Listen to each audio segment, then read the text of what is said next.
In this video, we're just going to do a quick rundown of gases, their properties, and the equations you need to know in order to be successful on this exam. So the first one I want to put up there is the combined gas law, which relates pressure, volume, and temperature for a changing system. That means you're either increasing pressure, volume, or temperature, or decreasing one of those things as well. So anytime you have two variables next to each other, that implies an inverse relationship. So if you increase the volume, that means the pressure is going to drop. And that makes sense if the temperature is the same, because the particles will end up being further apart and the collisions will be less frequent.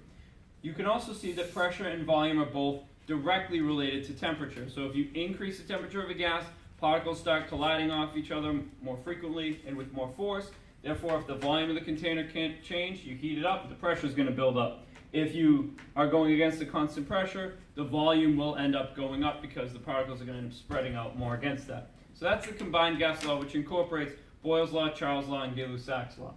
The next one is the ideal gas law, and this is for any time you're describing a gas static condition. So you can relate the pressure, the volume, the temperature, and the number of moles, and you have to use the ideal gas constant to do that. Now, the ideal gas constant, just make sure you're using the appropriate the appropriate value for it, depending on your units. So if you're using atmospheres, or you're using millimeters of mercury, or you're using kilopascals, you're going to have a different value for R, but it's still a constant. It doesn't change regardless of the other conditions. So the next one is Dalton's law, which says the total pressure of a gas system is going to be equal to the sum of the partial pressures of the gases. So if you have a container, like we do with the molar volume of the gas lab, where you have hydrogen gas and water vapor, when we wanted to calculate the pressure of the hydrogen gas, we had to subtract the water vapor pressure from the total pressure in order to solve for that value.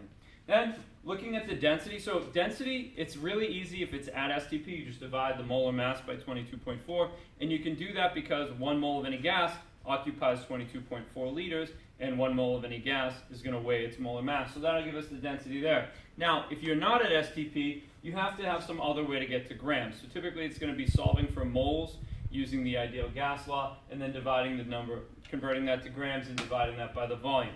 And lastly, we have Graham's law of effusion and diffusion, which basically when you're comparing the rates at which gases are moving, big gases move slow, smaller gases move fast. And when I say big versus small, I'm talking with respect to their molar masses. So the rate of one versus the rate of another one is going to be inversely proportional to the square root of their molar masses. But all you really need to remember is big is slow, small is fast.